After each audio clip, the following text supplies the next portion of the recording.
Mis queridos hermanos, la primera lectura que hemos escuchado el día de hoy nos presenta al profeta Amós analizando a su pueblo, a su nación, y se da cuenta de que falsos profetas están inmiscuidos como concejales aconsejando al rey y que le tienen unos consejos complacientes que le suenan agradables al oído al rey y que le prometen grandes dádivas, grandes promesas, la promesa de hacer grande la nación, pero fundamentada principalmente en economía, en dinero, en bienes materiales, convenciéndolo de que tiene el poder con el dinero de someter a los pueblos circunvecinos y de manipularlos en su favor. Y le dirán doctrinas complacientes. Es entonces cuando el profeta Amós sale a profetizar la palabra de Dios y su voluntad, que no puede ser negociada, que no puede ser llevada a segundo término y que no es negociable. Aunque económicamente tal vez no tenga el mismo esplendor o los mismos resultados. Y le empezará a decir al rey y al pueblo qué consecuencias funestas van a acaecer sobre su pueblo si no se mantienen fieles a Dios. Entonces, los falsos profetas que están ahí por conveniencias económicas, ven en el profeta Amós la competencia del negocio de la fe, del negocio en lo redituable económico. Y le dirán: tú profeta, vete a ganar el pan en otras tierras, como queriéndoles decir: esto ya tiene dueño, esto ya tiene plaza, este es nuestro negocito aquí. Entonces el profeta Amós dice que él no está por dinero, que él tenía su negocio, que él no era más que un pastor de ovejas y un cultivador de higos, que lo que él está haciendo es darle una respuesta a Dios a ese llamado que recibió. No es por dinero, no es por una economía, sino porque es la voluntad de Dios la que está en peligro. Después ya Jesús, cuando venga después, dirá que en el fondo no está peleado el tener una economía sana y fuerte cuando este es visto como una herramienta. Buscad el reino de Dios y su justicia, y lo demás vendrá como añadidura. El profeta Amós, ya desde ese tiempo, emitirá su canto. Yo no era profeta ni un hijo de profetas. Yo era un pastor y un vendedor de higos. Fue el Señor el que tuvo la iniciativa de tomarme detrás del rebaño y me dijo: ve y profetiza. En el Evangelio de hoy, mis queridos hermanos, vemos una maravillosa acción evangelizadora de Cristo, ya en su apogeo, ya llevando la buena noticia a los pobres, a los acaecidos, a los que viven en dolor. Y Jesús llega en una barca a Cafarnaúm, el pueblo más cercano a su propia tierra. De alguna manera consideraba Cafarnaúm también su pueblo, su tierra, como nosotros, los que hemos nacido en un pueblito chiquito. Yo nací en un ranchito muy chiquito que se llama La Venta, en Guanajuato, pero pertenece a un municipio que se llama San José Iturbide. Entonces, cuando a mí me preguntan ¿en dónde naciste?, siempre yo digo en San José Iturbide, aunque realmente nací en un pueblo más chiquitito, en una casita de adobe, concretamente en lo que era la capillita de San Antonio, de la casa de mis papás y de mis abuelos. Bueno, pues así se dice que Jesús regresó a su tierra, a Cafarnaúm. Todos ustedes pueden decir, pero pues Jesús nació en Belén, en un pesebre, y creció en otro pueblito, entonces ¿cómo que Cafarnaúm? Bueno, estamos hablando de esa manera. Pues llegó ahí y sucede algo maravilloso.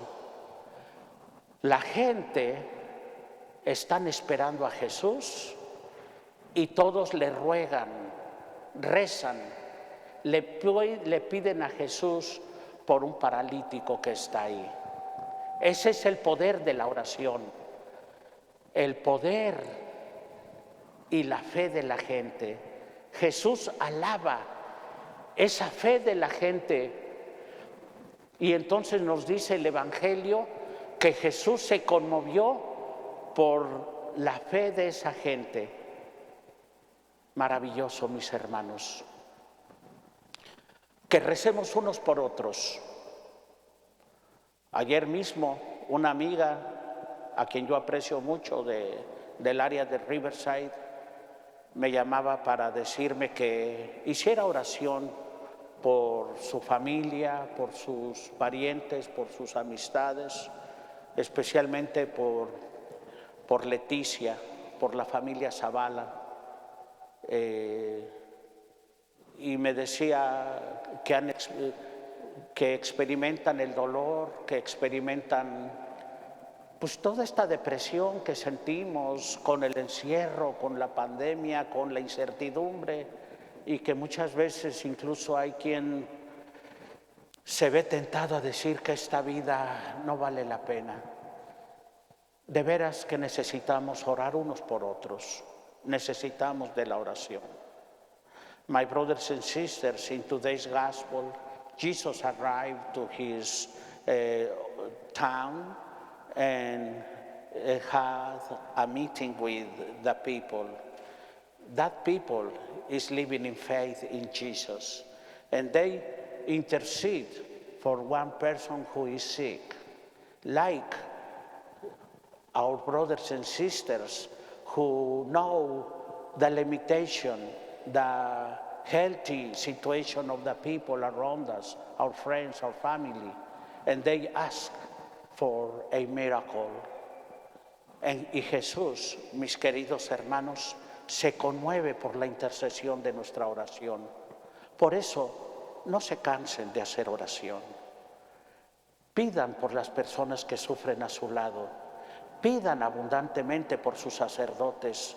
Pidan abundantemente por su iglesia, porque sin ese auxilio de Cristo, verdad buena que la vida se vuelve muy triste. Vemos cómo enferman algunos de nuestros seres queridos. Vemos cómo terminan su peregrinación y nos duele, nos lastima. Nos deja también en incertidumbre a cada uno de nosotros. Es cuando cada uno de nosotros puede mirar a Jesús y pedir unos por otros.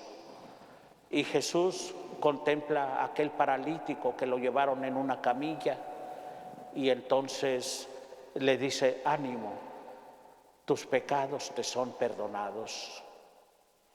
Esa es la verdadera razón del sufrimiento y del dolor. Es cierto que hay muchas enfermedades que tienen su origen en otras situaciones, pero también es cierto que el mal peor de todos es el pecado, el egoísmo, la falta de fe, la falta de esperanza, la falta de solidaridad, el no conmovernos por el dolor ajeno. Que sintamos nuestra oración unos por otros.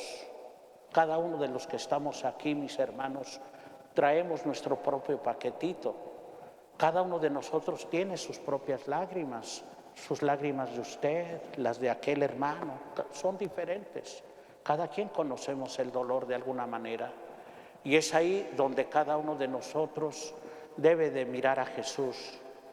Y saben, Jesús, que vino a salvar a los pecadores, nos dice eso: ánimo, tus pecados te son perdonados. Los escribas y los fariseos que están mirando, tal vez no les interesa mucho lo que sucede en el corazón de las personas, solamente les interesa lo que se ve. Y Jesús dice: ¿por qué dudan del poder que Jesús tiene? ¿Por qué dudan de mi poder?, dirá Jesús. ¿Por qué? Para que vean que el Hijo del Hombre ha hecho ya una realidad con su palabra, aunque no se vea. Voy a hacer algo que sí se ve, como un símbolo de que ya se realizó. Por eso Jesús a sus milagros no les dice milagros, les dice signos. Le dice: bueno, pues toma tu camilla y vete. Es entonces cuando los incrédulos se dan cuenta que la palabra de Jesús tiene poder. Esos labios que pronunciaron tus pecados te son perdonados, son esos labios que dijeron: esto no es pan, esto no es vino, esto es mi cuerpo, esta es mi sangre, porque la palabra del Señor es vida y es realidad.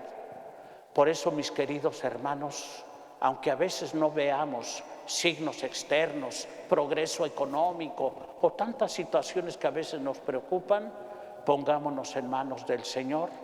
Y verdad buena que Jesús se conmueve cuando nos mira unidos en oración, unidos en su palabra, pidiendo lo mismo. So, my brothers and sisters, when Jesus saw the people's faith, he made something beautiful in that person and said: courage, son, your sins are forgiven.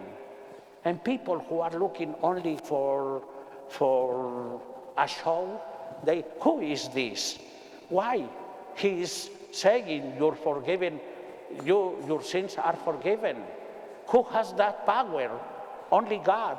And Jesus said: if you want to see this sign, if you want to see something, it's okay. Take your map and walk. And that person is walking.